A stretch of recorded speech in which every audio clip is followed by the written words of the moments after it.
thank you everyone for being here. My name is Jamin Kim. I am an assistant professor in the Department of Transnational Asian Studies. So this is a dual delivery event. So here are some of us in the room and some of us on Zoom. And today, wherever you are meeting us here or on Zoom, it is my honor to introduce to you Dr. Ismael Fajiri Alatas, Assistant Professor of Middle Eastern and Islamic Studies and History at New York University and an Associate Editor of the Journal of the Royal Asiatic Society. Dr. Alatas got his PhD in Anthropology and History from the University of Michigan, which is where I first met him. As I tell people half jokingly and half seriously, I learn more from my conversations with him than from any class I took during my PhD education, which is one of the delightful memories of PhD coursework. Among other things, his trans-regional and interdisciplinary approaches have deeply influenced my own scholarship, and these are exactly the qualities that make him a perfect fit for our Transnational Asia Speaker Series, the first of this semester. Dr. Alatas, his research explores the intersections of religious authority, social formation, mobility, semiotics, and communicative practice. And he has a focus on Islamic law, Sufism, and the Haddadian diaspora in Indonesia. He is the author of this book that I'm holding right now, What is Religious Authority? Cultivating Islamic Communities in Indonesia. This book was published recently by Princeton University, just last fall, I believe. And since it's such a new book, for those of you who are interested, we have a 30% discount code for the book that you can use on the Princeton University Press website, P289. He's also published numerous articles, among others in Comparative Studies in Society and History, Journal of the Royal Anthropological Institute, Islamic Law and Society, Indonesia and the Malay World, Journal of Islamic Studies, and Developed the Islams. In today's talk, titled An Islamic Paradigm of the Indian Ocean, Dr. Alatas will ask how a world religion like Islam moves from one region to another by tracing the emergence of the Haddadian project in Saudi Arabia and its spread throughout the Indian Ocean, including but not limited to East Africa, Southwest India, and Southeast Asia. Without further ado, please join me in welcoming Dr. Alatas.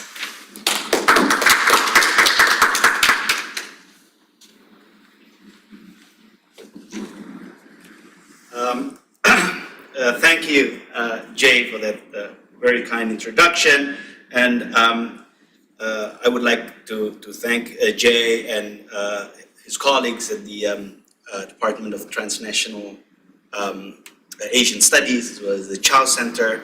And I would like to thank Hai Hun for organizing my trip here. And thank you all for coming, those who are in the room, as well as those who are joining us through Zoom. So this talk, as Jamin has mentioned, does this work?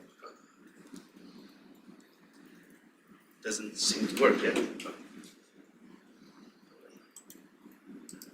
Okay. All right. Good. This talk is based on my book, What is Religious Authority? Cultivating Islamic Communities in Indonesia, that came out in June last year. The book traces the historical and contemporary labor of Arab scholars from the Hadramaut Valley of southeastern Yemen in assembling Islamic communities in Java, Indonesia. The book shows how these mobile actors traversed complex cultural fields and build channels for the transmission and social realizations of Islamic normative teachings, and through that process gain recognition as religious authority. In this talk, I want to focus on one aspect of my book that deals with the emergence of a particular Islamic paradigm between the Hadramaut and Southeast Asia, one that has become influential in offering an alternative way of imagining Islam, Islamic norms, and religious authority, not just in those two regions, but also in other parts of the Indian Ocean world, such as the Swahili coast of Africa and the Malabar coast of India.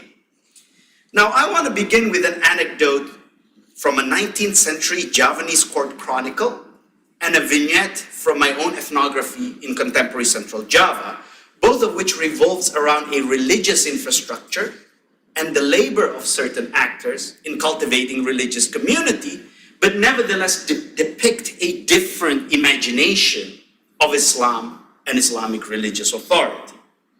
Let me begin with the text, the Baba Joko Tingkir. This is a late 19th century Javanese court chronicle that charts the history of Islamic polities in Java, beginning with the establishment of the Damak Sultanate in the late 15th century. What I want to focus here is its account of the building of the Sultanate's congregational mosque, supervised by 9 saints believed to be among the earliest Muslim missionaries in Java. Completed in 1498, the Grand Mosque of Damak marked the crystallization of Java's new Islamic community. A mosque is, of course, a site of congregation, communal interaction, of knowledge transmission and regimentation. While praying collectively, Muslims ought to stand behind a prayer leader and follow his lead. They are supposed to face one and only one direction, or Qibla, that of the Kaaba, the stone cube edifice at the center of the Grand Mosque of Mecca. Assembling a new regimented community, however, was apparently not that simple for the early Muslims of Java. The Damak Mosque, the chronicle describes, resisted the saints' attempt to orient its direction toward the Kaaba. The mosque nudged to right and left, swinging to and fro, never came to rest.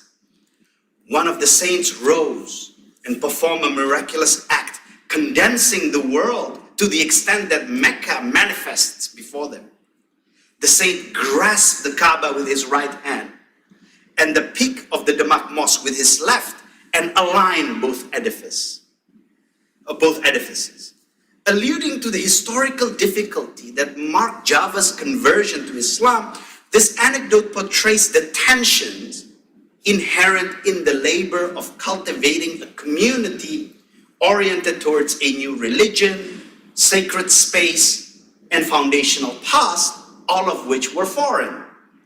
Mitigating these tensions was the mission of saints who are portrayed as building religious infrastructures and laboring to overcome various local challenges to socially realize Islamic teachings. Interestingly, the anecdote describes how these actors were able to surmount the mosque's obduracy not by forcing the mosque to orient itself toward the Kaaba, but by adjusting the position of both edifices so that the two could form a perfect alignment. Islamization of Java, this anecdote seemingly argues, requires the Javanization of Islam.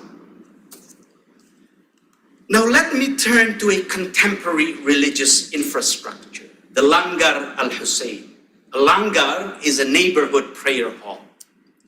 Not as grand as the Mosque of Damak, this langar is one of the 613 langars nested in almost every neighborhood that make up Pekalongan, a provincial city with less than 300,000 people. So a city with less than 300,000 people, and there's like 613 langars all over the city. The langar holds the 5 obligatory prayers, usually attended by its neighbors. It is not a congregational mosque, meaning that it does not host the communal Friday prayer.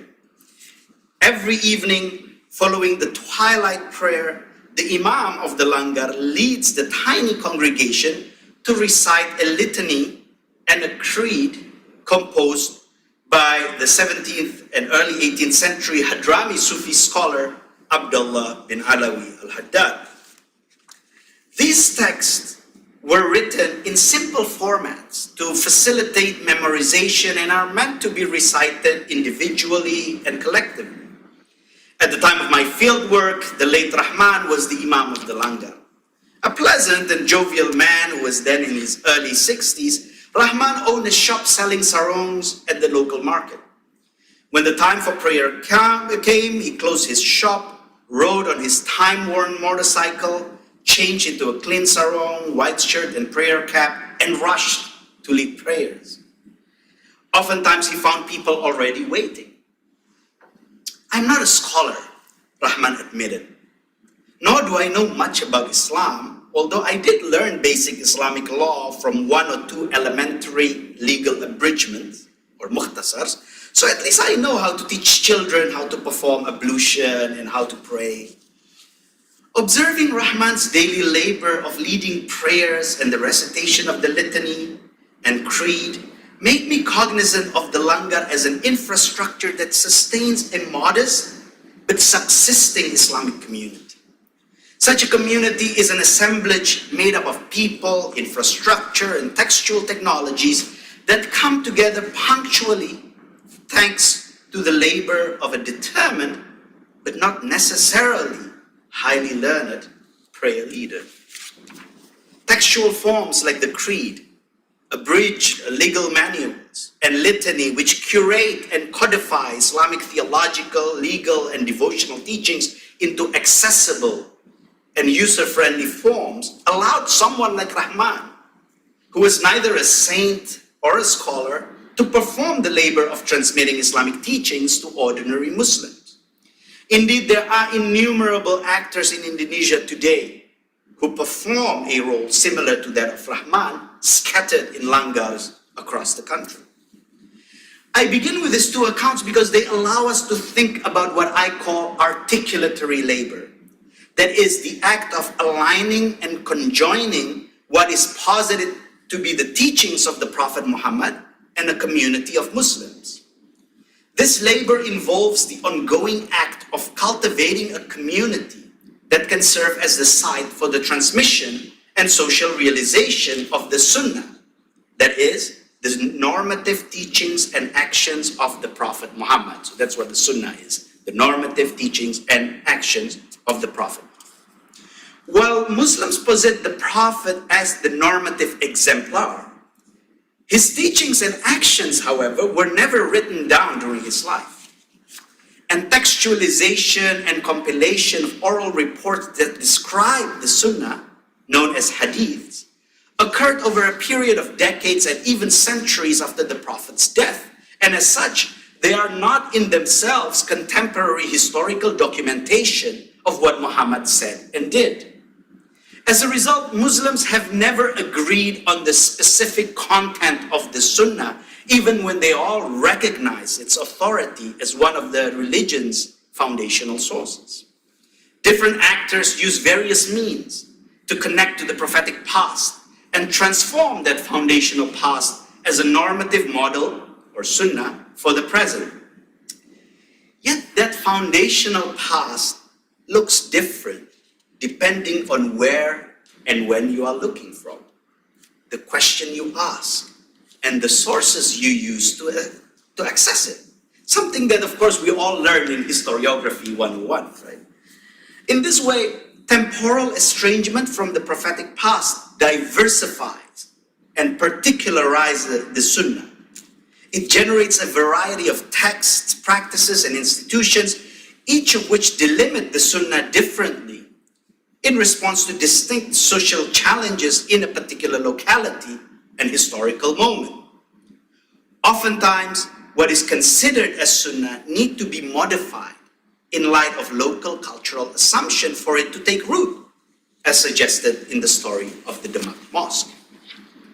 Instituting the Sunnah also requires a relationship that ties those who articulate it and those who follow, as well as infrastructure and technology that can solidify that relationship. While infrastructures makes transmission possible, they also work to modify the elements they are supposed to carry. This entails the need to think about how varying infrastructures shape divergent contours of relationship that link religious leaders to their followers and allow those leaders to transform the prophetic past into normative model for the present. Consequently, the question of what can be regarded as sunnah, who can articulate it, and what mode of articulatory labor is involved lie at the heart of the historical diversification of Islam. This is an important point to remember, as we often hear about the notion of ummah that is usually posited as a common global Islamic community, which ultimately is an ideological notion conjured by both pan-Islamists and Islamophobes that does not reflect historical and sociological reality. Historically and sociologically, there have always been many Islamic communities, each revolving around a different articulation of the Sunnah. Now, having said that, there are forms of articulatory labor pursued by a particular actor in a specific time and place that gradually becomes paradigmatic, thereby shaping the labor of subsequent generations. And it is the development of one of these Islamic articulatory paradigms that I want to discuss. Pioneered by the late 17th and early 18th century Hadrami Sufi scholars, Abdullah bin Alawi al-Haddad, whose works are recited daily by the likes of Rahman in prayer halls across Java, this paradigm began as a labor of articulating Islamic teachings for the tribal community in Hadramaut, one that shifts the emphasis of Islam away from the inimitable achievements of living figures, as we see in the anecdote of the Grand Mosque of Damak, to a curricular-based transmission accessible to the commoners, or awam, that we see in the Al-Hussein prayer hall. Al-Haddad lived at the beginning of a period described by Hadrami historians as chaotic, fawdawi, marked by the decline of the Kathiri dynasty that ruled the Hadramaut from the late 14th century. Factional rule and misrule, together with prolonged struggles for power among the declining Kathiris and other tribes, divided the Hadramaut, generating political instability that devastated the livelihood of the city dwellers, who had to deal with shifting political alliances and with the exaction of protection money.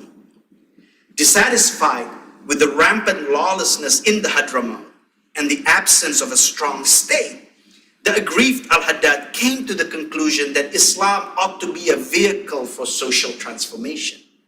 For Al-Haddad, the chronic instability that befell Hadramaut was due to the failure of Islam, as sociologically realized in his homeland, to provide a common and accessible normative code that could help structure everyday life and shape inter- and intra-tribal sociality.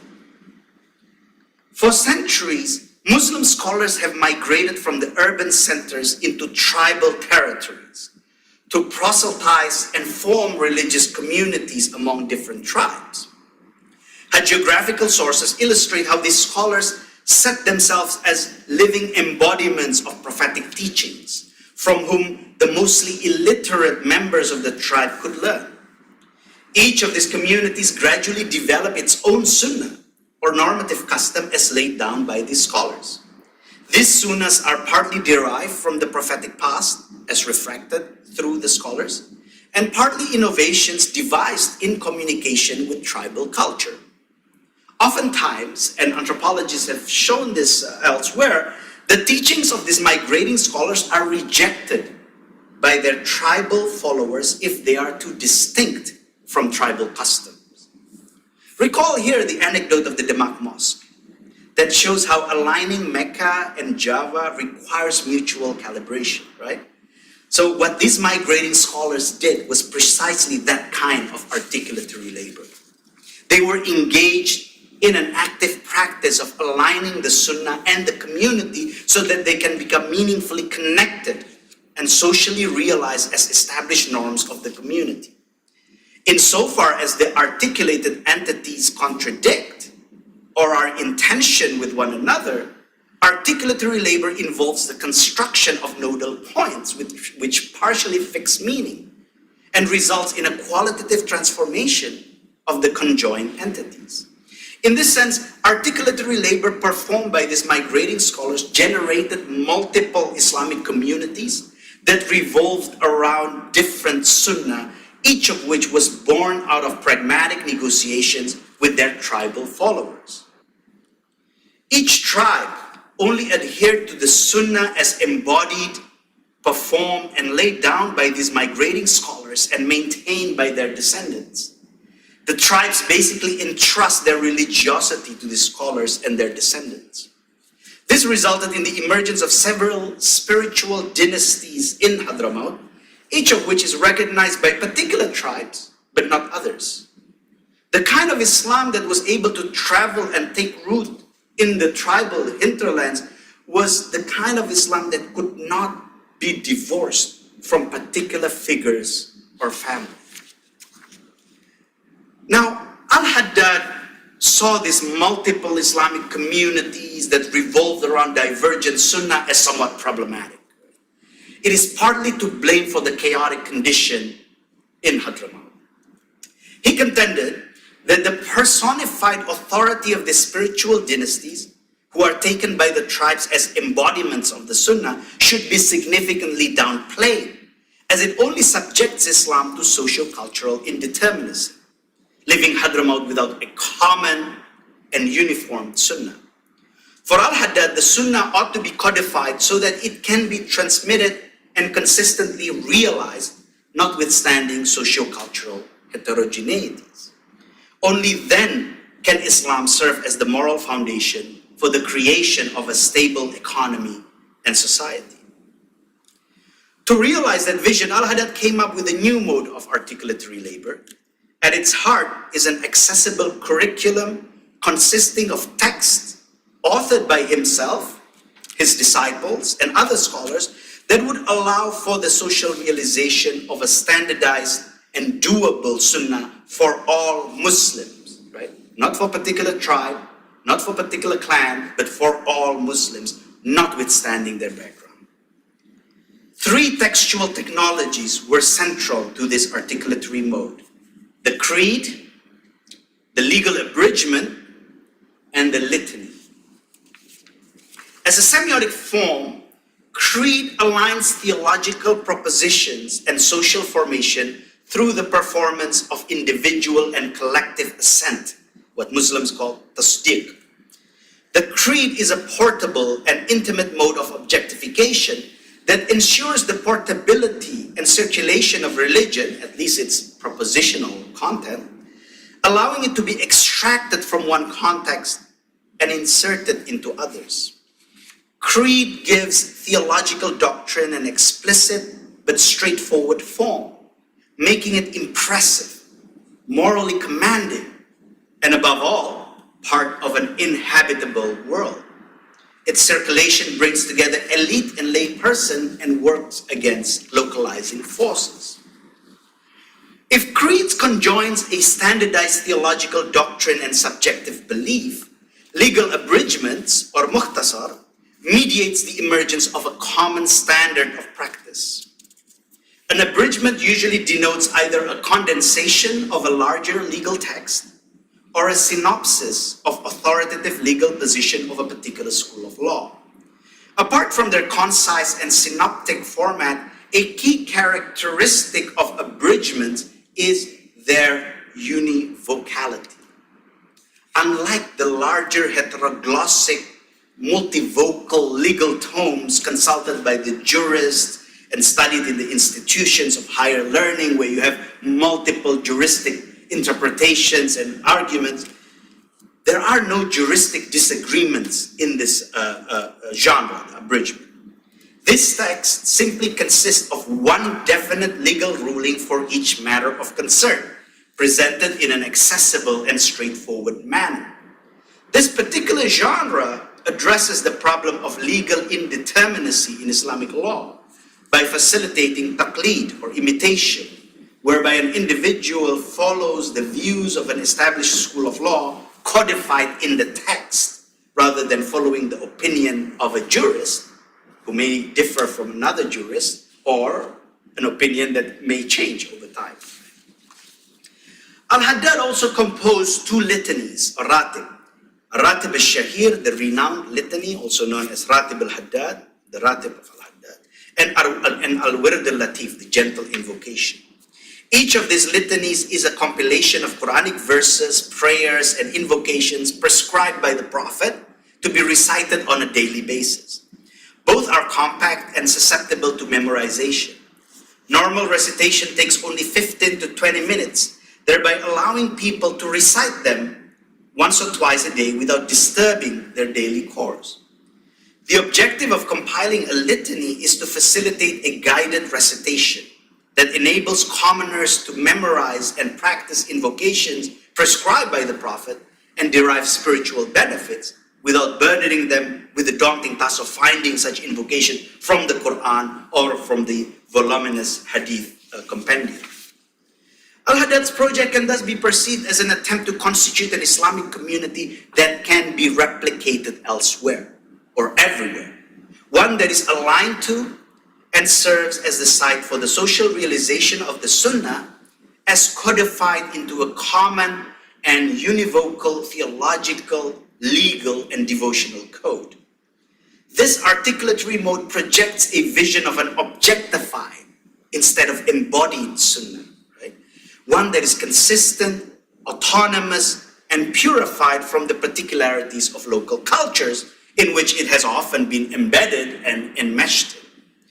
The texts that make up this curriculum work against localizing forces by allowing doctrines and norms posited to be universally applicable to be extracted from one context and inserted into others. This articulatory mode also generates asymmetrical relations by opening up a space for the emergence of actors who can explain, translate, and even simply lead the recitation of this text in diverse interactional settings. Al-Haddad refers to these actors as Sheikh al-Ta'lim, or teaching master, or tutors, basically, right? That is, someone who provides instruction by following an established curriculum of study. In contrast to saints and Sufi masters, pedagogical interaction with a tutor centers on the content of the texts that compose the curriculum. One does not need to be a scholar, a spiritual athlete, or virtuoso to become a tutor. What is required is simply the ability to teach these texts. After all, these texts were written for the most general Muslim audience. They can be taught easily by someone who has studied them with another tutor. In this sense, Al-Haddad invented a new but enduring pathway to constituting curricular-based religious authority that can reproduce itself for generations. It opens the way to the widespread participation of persons who do not have to be highly literate, but could nevertheless rise to become socially recognized religious authorities by mastering and teaching this curriculum. So the Haddadian mode of articulatory labor began to take root in the Malay-Indonesian archipelago around the early 19th century. Its success in becoming paradigmatic correlated with the pacification of Java's Islamic Sultanate at the hands of the Dutch colonial state after the Java War of 1825 to 1830. This was a time when Java's old Islamic order that hinges on the authority of saintly actors, including the figure of the Sultan as the Caliph of God, the axis of cosmos, and the regulator of religion, was falling apart. Right? The royal court as the center of Islam, an Islam that centers on the monarch, right, was disintegrating, hence opening up the opportunity for a significant reconfiguration of religious authority.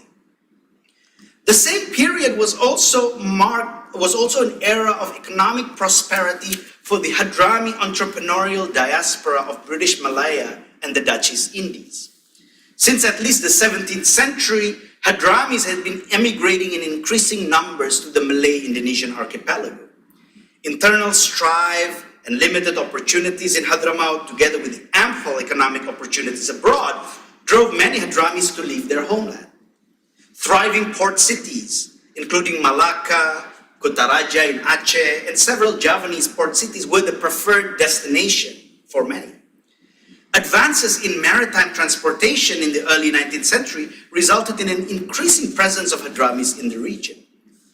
The sphere of Hadrami mercantile activity was, for the most part, centered on the sea and the littorals. Now, this expanding world of Hadrami economic diaspora generated an increasing demand for tutors from the homeland who could provide religious instruction for the merchants and their families, particularly their locally born children. Let me illustrate this with one prominent example. In 1832, a Hadrami scholar by the name of Abdullah bin Yahya arrived in Singapore at the invitation of the wealthy Hadrami merchant Umar al-Junaid. Al-Junaid had come to Singapore from Palembang in Sumatra shortly after Raffles established Singapore as a British trading port. He brought his accrued wealth from Sumatra and invested in Singapore, buying lands and developing properties, which led to the substantial growth of his fortune. Al-Junaid frequently invited and sponsored Hadrami scholars to come and impart religious knowledge to his family and the community, among whom was Abdullah. During his stay in Singapore, Abdullah taught at Al-Junaid's house using the Haddadian curriculum. The short and simple texts that make up this curriculum was seen as effective not only in teaching tribesmen back home, but also the children of wealthy Hadrami merchants in Singapore. After all, despite their divergent socioeconomic status, they are all considered awam, or commoners, in religious matters, right? And those texts were written for awam, for commoners in religious matters, whether you are tribesmen or you are the children of elite mercantile families. Abdullah also led the recitation of Al-Haddad's litanies at Al-Junaid's mosque. From Singapore, he then traveled to Java and visited the Hadrami mercantile elites there. From the letters he wrote to his son back in Hadramaut, we can see how he took pride of the fact that these wealthy Hadramis were building infrastructure of religious worship, like mosques and langars, like this langar tinggi, for instance. But he was dismayed by their deficient religiosity, not knowing even the basics of Islam. So Abdullah used the religious infrastructure to hold classes based on the Haddadian curriculum. Following the Haddadian precedent, he also authored a simple creed to be sung, entitled Aqidah Jami'a Nafi, a complete beneficial creed, right? Written for children to be sung in places like Langar Tinggi here. And several thematic legal abridgements. He also wrote several thematic legal abridgements, including the still popular Safina to Salah, the Ark of Prayer, which basically teaches you how to pray. So while the estates and the prayer halls of the Hadrami entrepreneurs formed the itineraries of traveling Hadrami tutors like Abdullah, these sites also afforded them the ability to interact with a broader audience. After all, the Hadramis were living in buzzing port cities like Singapore, Batavia, right, present-day Jakarta, Gersik, and Surabaya, where exchanges of merchandise, commodities, and ideas took place. For example, when he was in Surabaya, in eastern part of Java, Abdullah stayed at the opulent home of a Hadrami ship owner in the city's Arab quarter. Now, the Arab quarter of Surabaya is built around the mosque and tomb of Sunan Ampel, one of the 9 saints believed to be the earliest Islamic missionaries in Java. As a major site of pilgrimage, the mosque and the tomb of Sunan Ampel is a hub where diverse networks intersect. Abdullah frequented the Ampel Mosque, where he interacted with Javanese scholars, pilgrims, students, and even merchants from the bustling market area surrounding the mosque. Fortunately, Abdullah left behind a trace of these interactions in the form of a tadhkirah. A tadhkirah is a memorandum or a reminder that he wrote for his Javanese friends who studied with him at the Ampel Mosque. In this document, Abdullah basically reproduces Al-Haddad's teachings, advocating for the dissemination of simplified creeds and legal abridgments to educate the commoners, emphasizing the need for tutors who can teach the basics of Islam as defined by Al-Haddad rather than scholars working on labyrinthine theological or legal theories. Abdullah himself taught the text authored and prescribed by Al-Haddad to those gathered around him at the mosque. A place like the Damak Mosque therefore became a strategic site for the transmission of the Haddadian curriculum to a broader audience. The dissemination of the Haddadian curriculum was further enhanced by two forms of mobility. These were the movement of Muslim scholars away from the royal court and the rise of the Javanese pilgrimage to Mecca. The first form of mobility was the result of the colonial state's attempt to distance the royal courts from Muslim scholars. During the Java War, the Dutch witnessed the devastation wreaked by the coalition of the Javanese princes, Muslim scholars, and the peasantry. In its aftermath, the Dutch worked to isolate the court from both the masses and the influence of Muslim scholars. One consequence of this colonial policy was the movement of Muslim scholars, many of whom were involved in the war, away from the royal court into the countryside and the littoral. This movement resulted in the proliferation of new langars or prayer halls in the countryside. The second form of mobility was the rise of Javanese pilgrimage to Mecca, made possible by the monetization of the agricultural economy, which allowed more Javanese to afford the cost of travel to Mecca. By the 1850s and 1860s, an average, by the 1850s and 1860s, an average of approximately 1,600 pilgrims were setting out from the Dutch East Indies annually, despite government's attempt to discourage them from going. In Mecca, the pilgrims were exposed to diverse scholars teaching different texts. By the early 1800s, the works of scholars like Al-Ghazali and his commentators, including the Egyptian Ash-Sharani, which like those of Al-Haddad stressed the dissemination of simplified text on legal and ethical guidance, had become popular in the Hijaz, Mecca and Medina, replacing the more complicated Sufi metaphysical texts that were popular in the earlier era.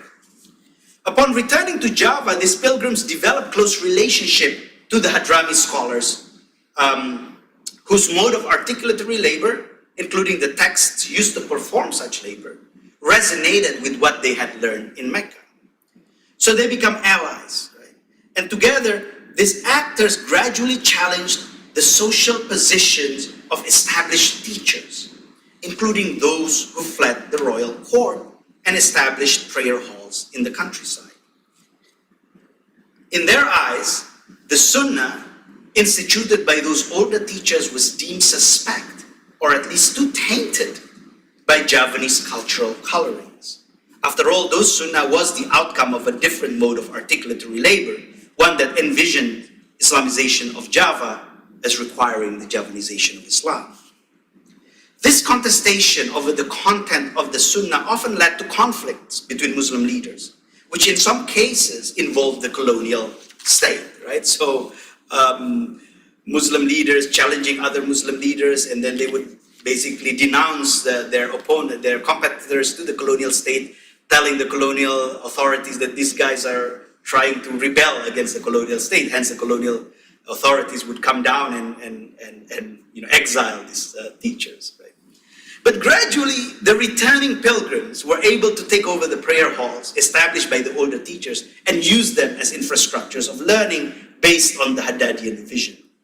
Some of these prayer halls gradually developed into a pasantren, or Islamic boarding school, where the Haddadian curriculum forms its elementary component.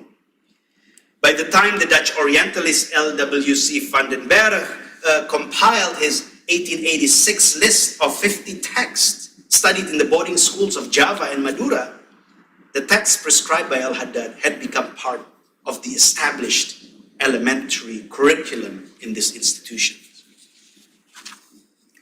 Over time, an increasing number of pasantren graduates spread all over Java and beyond, cultivating new Islamic communities in different places.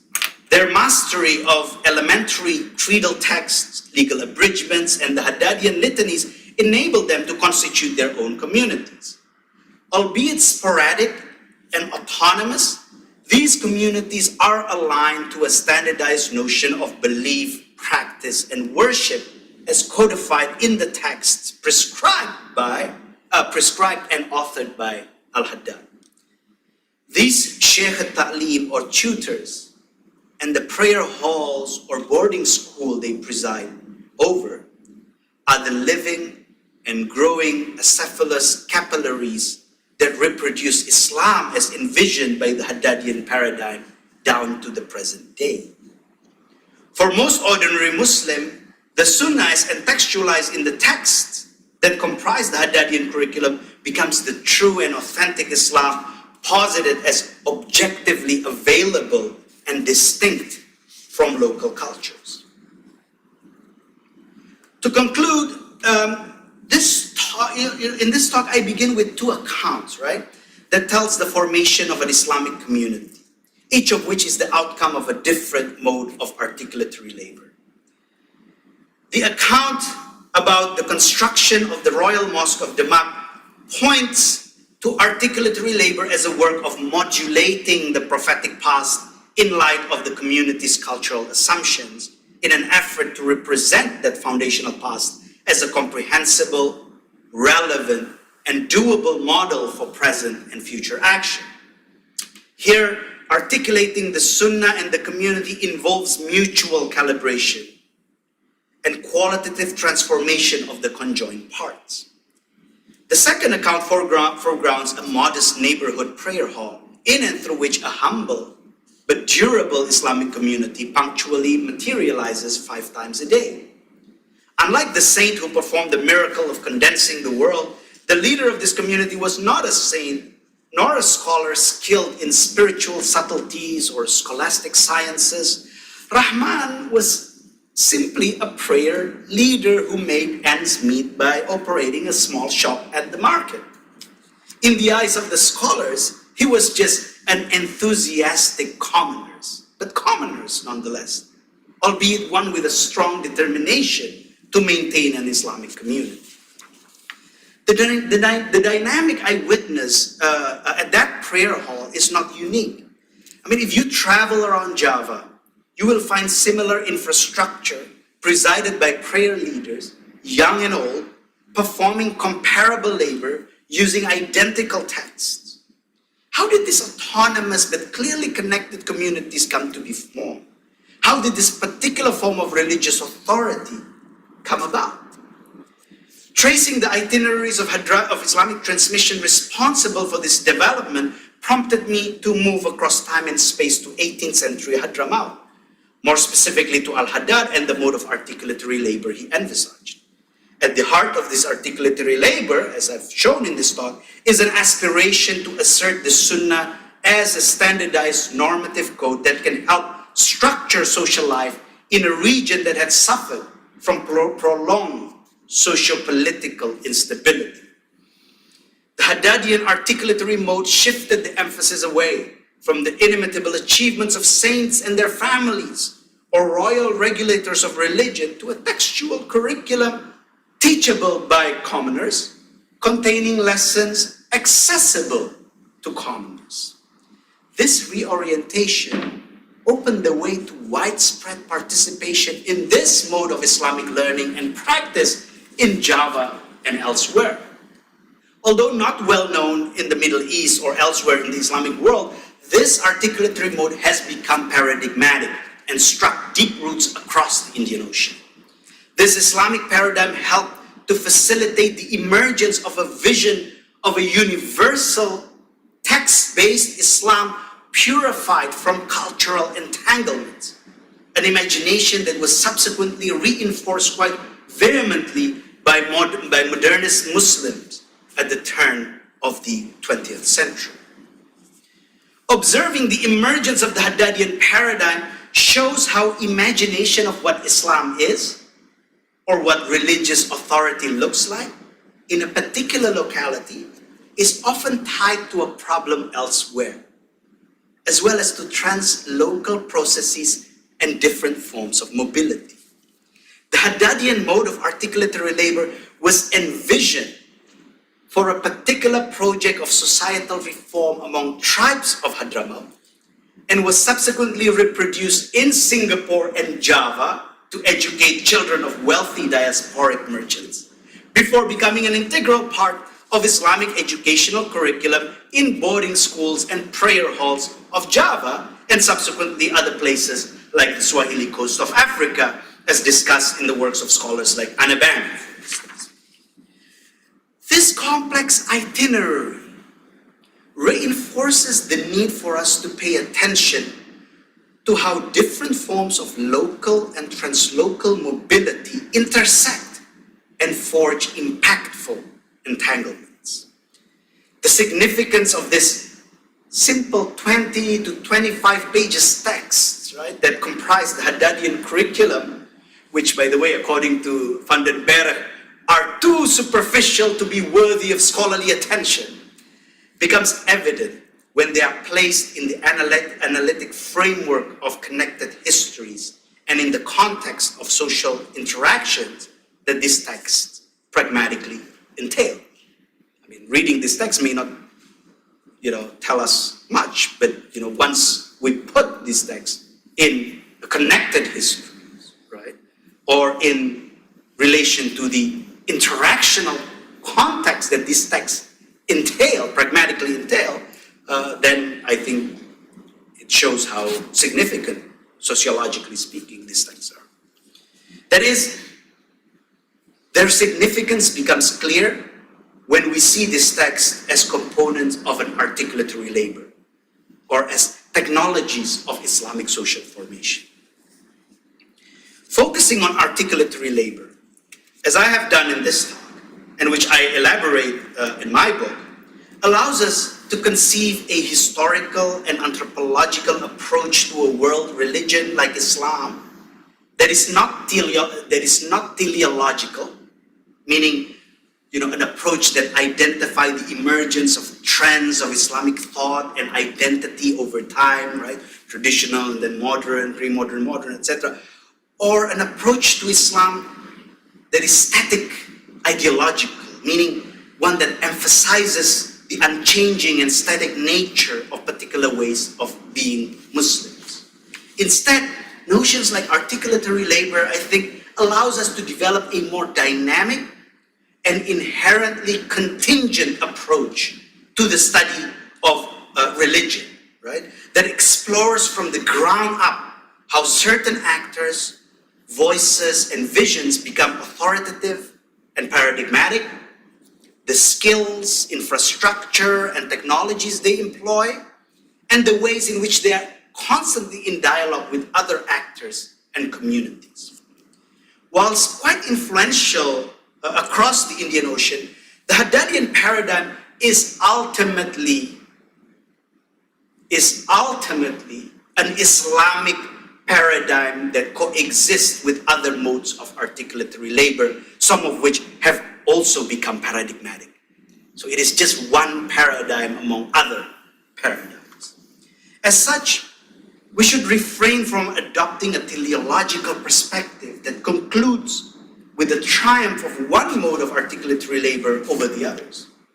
What is useful about the notion of articulation is that it allows us to develop a non-historicist reading of Islam or any religion and religious history or Islamic history, and think about the history and social life of religion as a set of exchanges, interactions, conflicts, and perpetual transaction among actors and communities assembled through different articulatory practices. While these communities are relatively autonomous, each is nevertheless also articulated with others through interaction, influence, or contestations, right? So each of this community is an outcome of articulatory labor, but between these autonomous communities, they are also articulated with one another, thereby forming a complex social totality made up of interrelationship among different but coexisting mode of articulation without necessarily forming a whole. So in a way, it gives us a way of thinking about a complex social totality, but not in a holistic way. Right? It is these relations, whether amicable or adversarial, that make these Islamic communities meaningfully different from one another. Right? If they're not articulated with one another through conflicts or alliance, then they will not be meaningfully different from one another. It is that relationship between communities that makes them meaningfully different. Thus, focusing on articulatory dynamics allows us to break down this holistic notion of Islam or Ummah, which after all is an ideological construct, to analytically foreground itineraries and mobilities, social and textual networks, infrastructure and labor that continue to create a congeries of Islamic communities, right? So rather than speaking about an ummah, we should speak about a congeries of Islamic communities related to one another. Ultimately, positing articulatory labor as a central problematic means maintaining a commitment to micro contexts and micro processes, even of the biggest world and history-making schemes like religion. Thank you.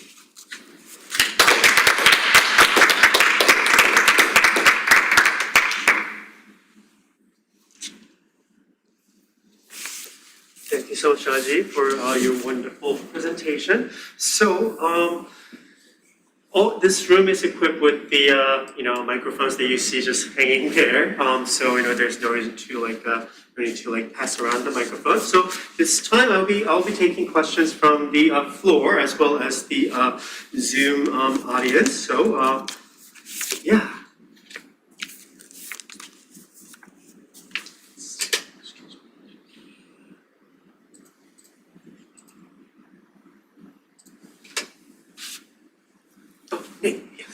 Thank you for that great presentation. I really enjoyed it.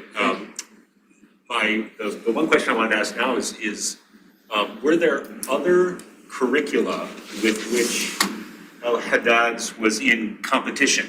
And that question is inspired by Niall Green's book, Bombay Islam, if you know it.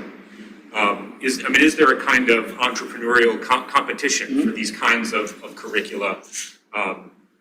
And if so, then I guess why did Haddad's become so popular and widely disseminated? Great, thank you. In terms of the curricula, I think the competition is with the pre-Haddadian mode, right, which was not curricular in that sense, right, because it is very much tied to the particular personalities and others, so there was not really a fixed curricula, but the Haddadian paradigm actually became seen as problematic in the beginning of the 20th century with the advent of the modernists, right? Because Haddadian vision was a vision of an Islamic universality, right?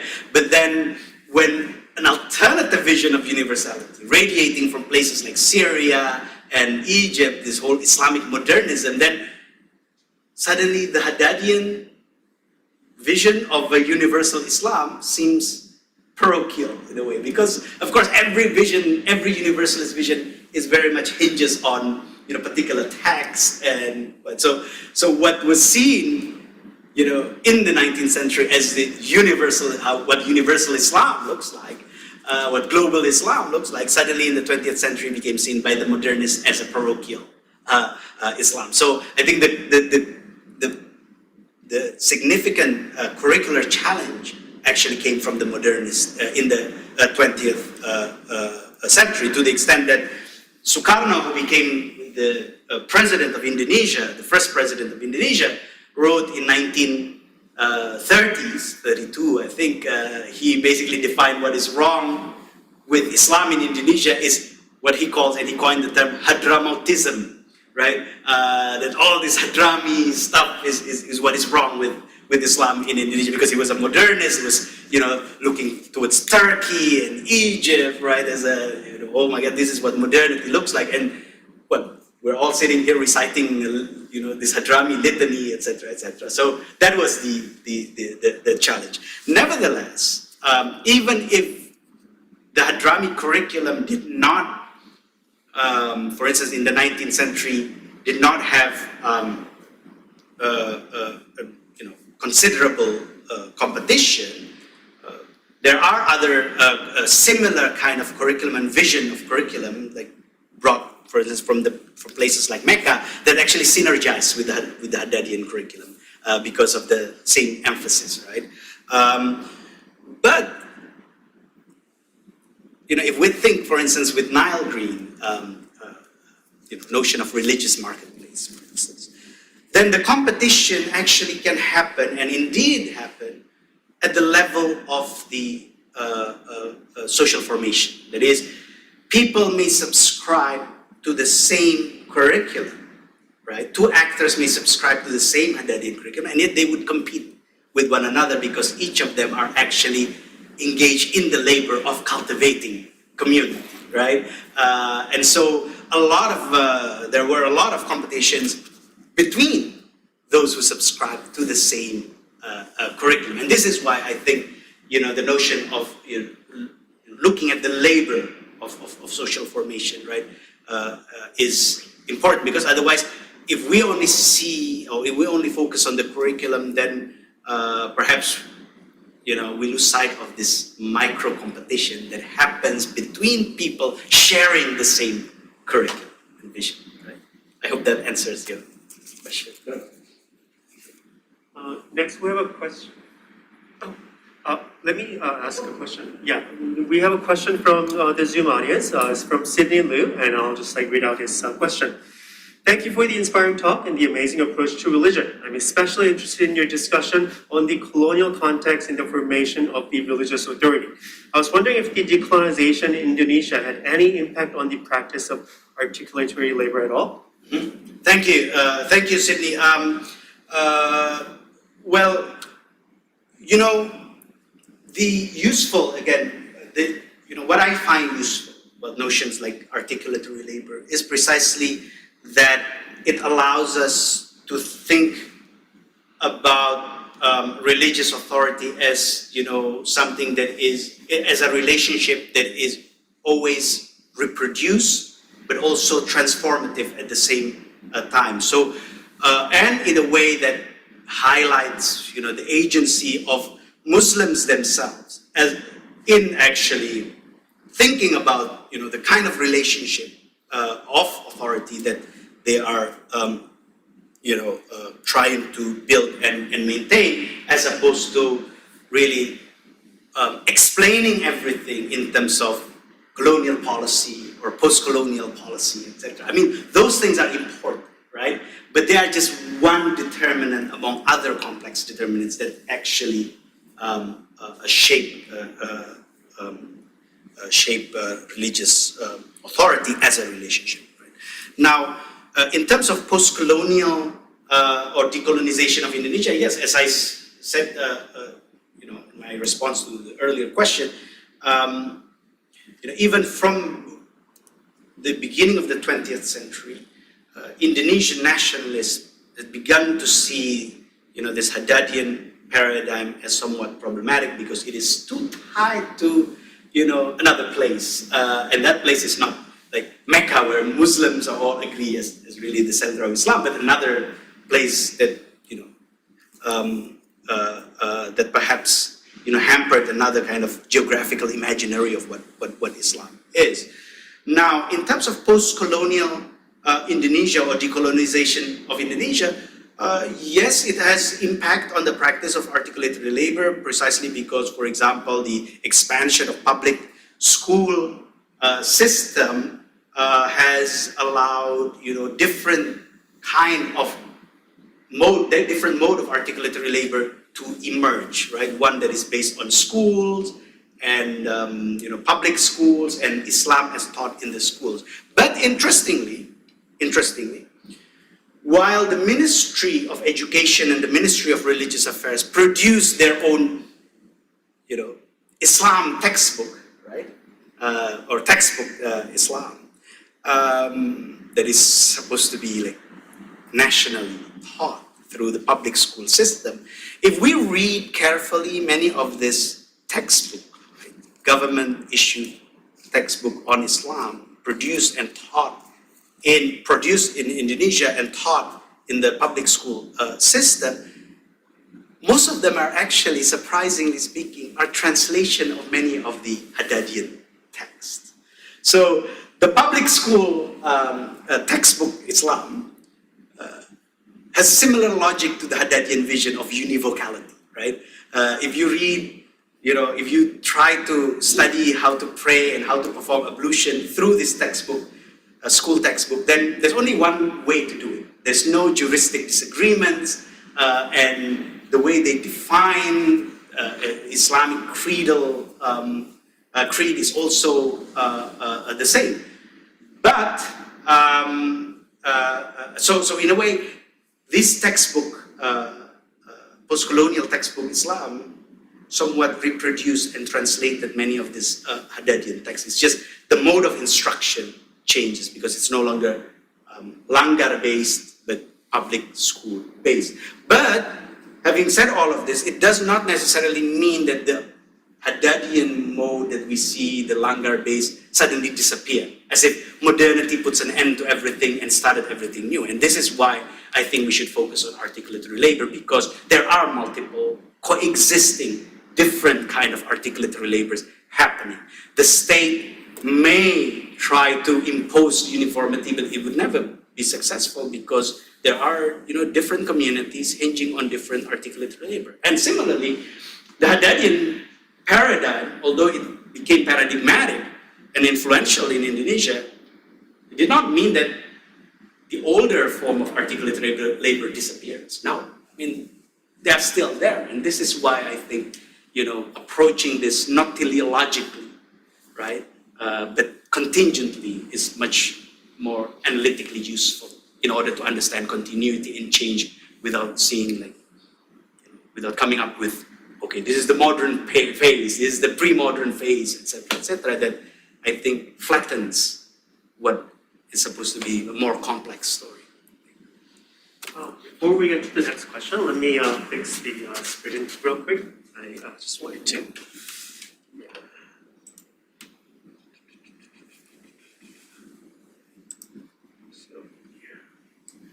And I think, Shivani, you had a question? Thank you. Great presentation. Thank you, Shivani. My question is that when the curriculum crosses the boundaries of the region, does it change or modify depending upon, does it adapt to the new surroundings or the context? Thank you. Well, this is what is fascinating, right? The way in which these texts that made up the curriculum, the way they are written, right? I think it closes that possibility of changing the content. So the text may, you may have new texts, right? For instance, when that guy Abdullah bin Umar went to Java, he authored his own legal abridgment, right?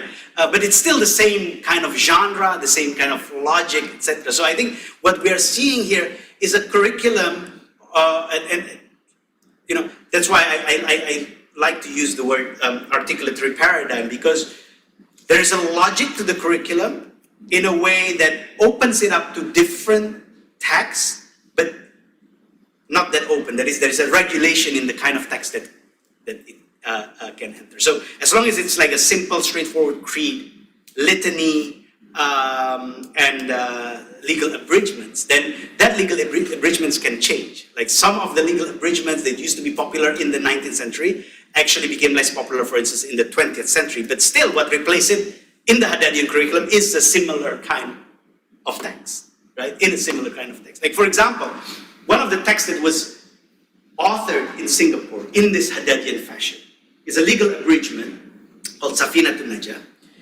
about the basics of Islam. It does not have a chapter on Hajj, right? It has a chapter on fasting, on how to pray, etc., but no chapter on Hajj, right? Why? Because the assumption is that people in that region in those times, they don't go to Hajj, right? Only like tiny fraction of people would go to Hajj. Why do we have to teach people how to embark on Hajj? It's just not relevant, right? But gradually in the 20th century, for instance, that text is no longer used, but another text, for instance, one with more complete would be used. But it's very much same kind of text, right? It's just much more complicated. So I think that's, do I answer your question? Yes. So, which is why I think, yes, it is a curriculum, but it's not only a curriculum, which is why I think we should see it as an articulatory mode, right? That this is not just text. Oftentimes we, historians and anthropologists talks about text as if texts can travel by themselves, right? Oftentimes we think about curriculum as if curriculum is, can travel by themselves. But the more useful way is to see the text, the curriculum, the kind of social role of teachers who transmit this text as one unified thing. It's a unified vision of how to transmit Islam, right? And yeah, so what is remarkable about the Haddadian project, right, is precisely its ability to create this standardized and forecloses the possibility of, dynamic, for instance, interpretation whatsoever, which is very different from many of the Islamic texts of the 18th century, 19th century, particularly those that are oriented towards the royal court. For instance, Ronit Ricci's work on the Kitab Seribu Masalah, right? The book of 1,001 questions, like 1,000 questions. It's basically a book written that has been translated to different languages since the 10th century. It is a book about a Jewish scholar who met the Prophet, right? And asked the Prophet like 1,000 questions. And basically, if the Prophet is a prophet, then he would be able to answer each of these questions. And so he would ask him a question and the Prophet would answer. And what is interesting about this text is those texts have been translated to Bengali, to Gujarati, to Javanese, to Malay. And you can see that in every translation, and this is what Ronit Ricci has shown, the prophets speak about different things, right? So hence the culture, right, modulates that prophetic past. But of course, that kind of book becomes problematic to later Muslims precisely because they started to imagine prophetic past as this kind of objectified past, right? As a frozen path, objectified in texts like that. So the text, the past becomes, less dynamic. Thank you for a wonderful question and answer. Heshin, do we have this room until what? 5:15, probably 5:30. Okay. So I think and also since you can see the question, actually, it feels silly for me to read it out loud. So Yeah. if you'd like to, Okay. So 2 questions. What do you mean by other scholars which also works as a Haddadian curriculum? Does this refer to Hadramaut scholars who spread all over the world? And 2, how do you perceive the role of non-Hadramaut scholars in terms of spreading this model of religious? Mention the role of the networks of Kiai in Java. Yeah, this is what I meant by it. That is, the Haddadian articulatory paradigm was actually adopted by non-Hadramis in Java, by Javanese pilgrims who went to Mecca and returned, and they were part of what makes the Haddadian mode of articulatory labor paradigmatic. That is, yes, it was brought to Java by Hadrami tutors, but then it was adopted by Javanese scholars. So you're right that the role of the Kiais is like the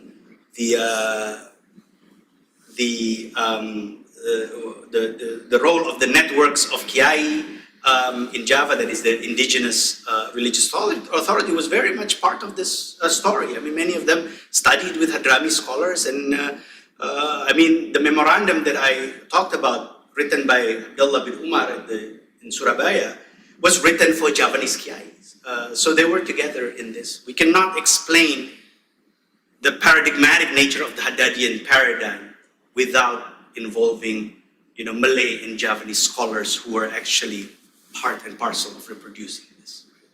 Until today, like most people teaching in the langars, prayer halls, are not Hadramis, right? They're Javanese.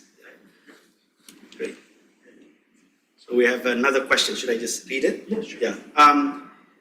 I'm really struck by the concept of articulatory labor. Do you see articulatory labor as necessarily becoming textual through writing or through curriculum, or does it ever remain as recitation? I'm thinking of the origins of Islam in the Cape of Good Hope. There was no mosque in the Cape for 140 years after the first Islamic leaders arrived in 1658 and began proselytizing. Okay, great.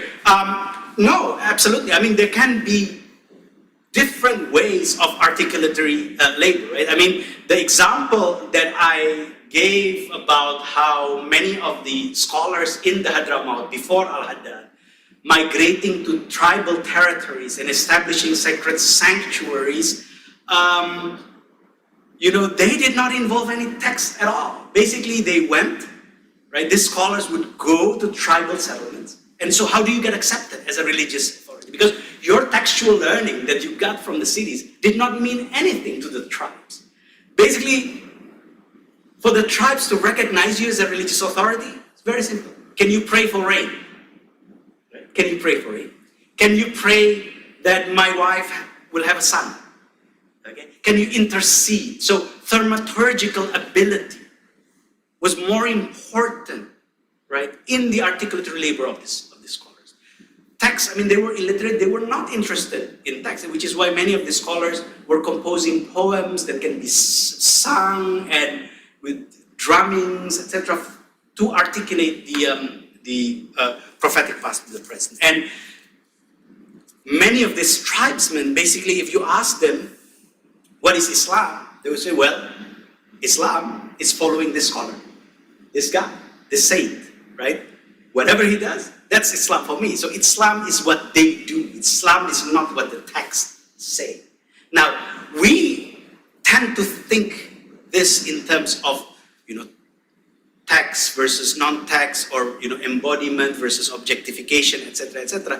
I think notion like articulatory labor is useful in looking at all these different dynamics of transmission as really being, I guess there's one static dynamics that creates all the variation. And that static dynamic is how do you access, or how do you link and articulate prophetic past and the present, right? The Sunnah and the community. How do you bring these two together? Now, for some people, prophetic past is only available through texts, like hadith.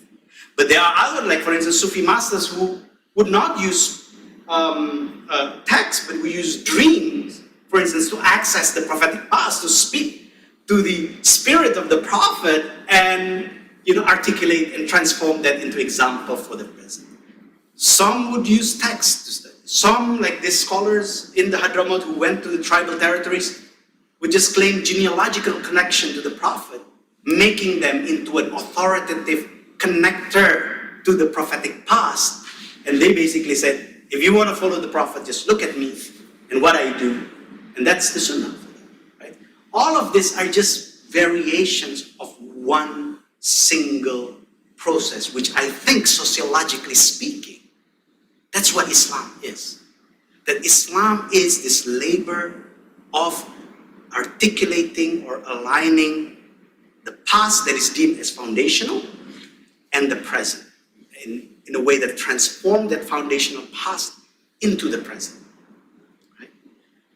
Now that actually, and I discussed this in the epilogue of the book, that actually allows us to think about world religion and universality in a very different way. Because all along, with the way we talk about universality, right, is as if what is universal is like a set of code and teachings that are commonly held by people. And this is a genealogy of universality that goes back to St. Paul. But that's not the only way to think about universality. Because that another way to think about universality is going the route of Marx and what Marx calls concrete universality. And he is developing a Hegelian concept in which we seem to think that what is universal is like something that abstracts, something that hovers above the species. So the species would be like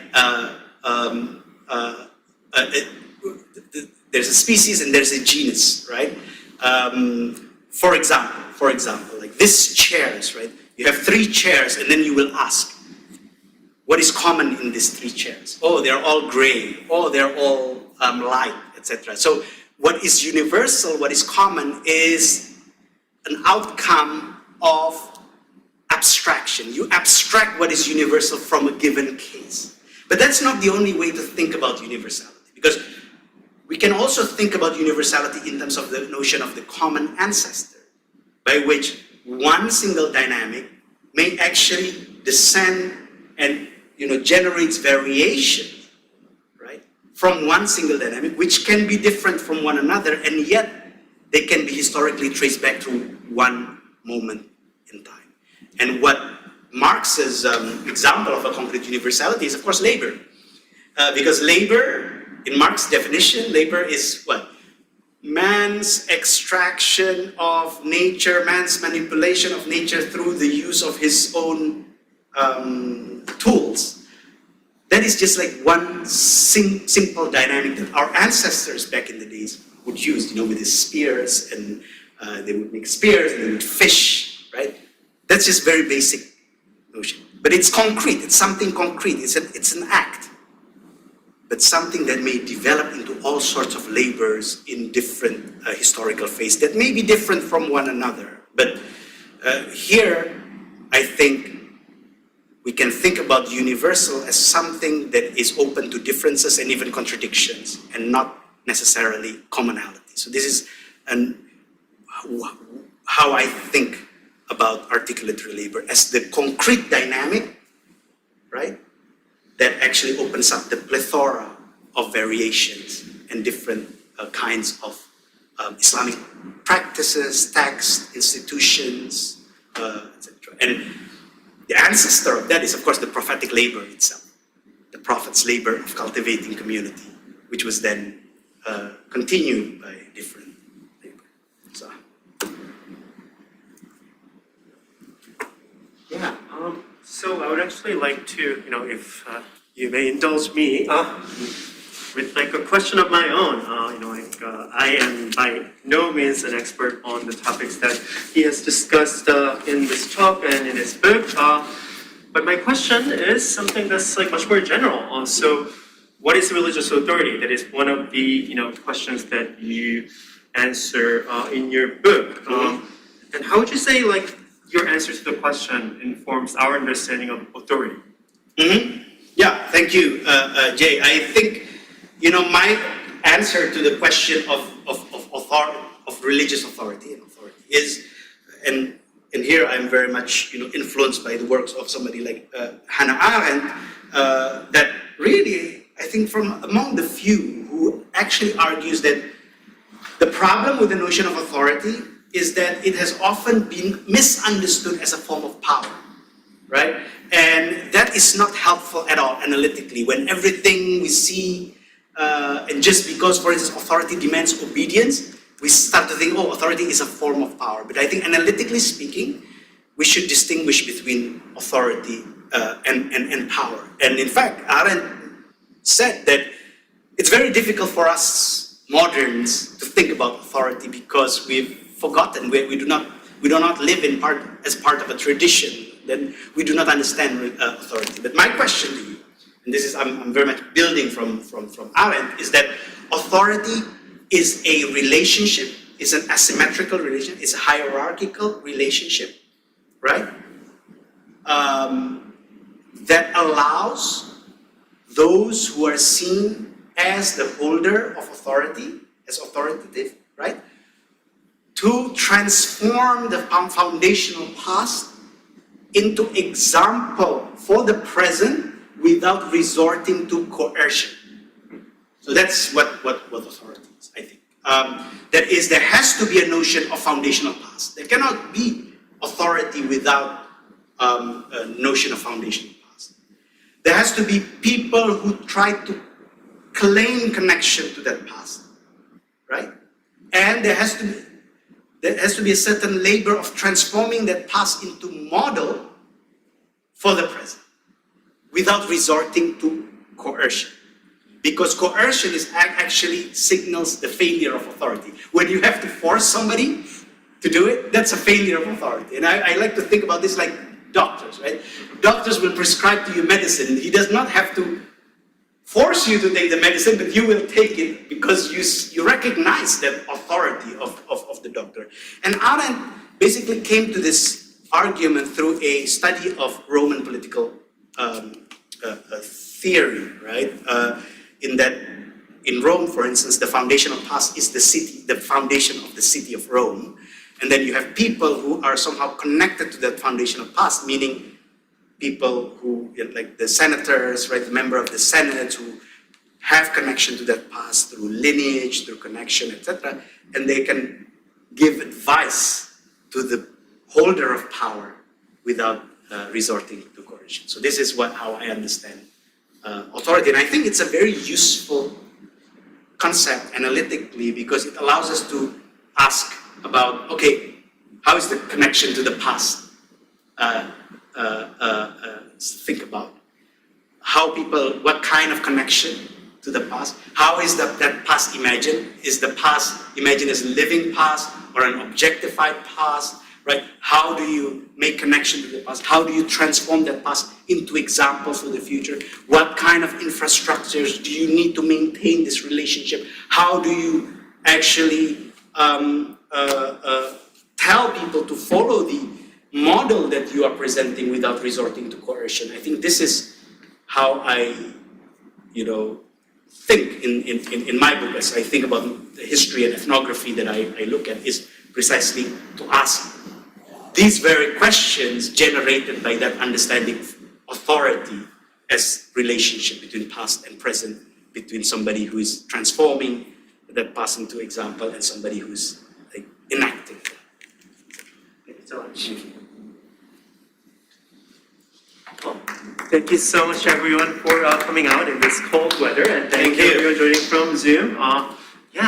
Thank you. No, thank you. I hope you all will read the book. It's fascinating.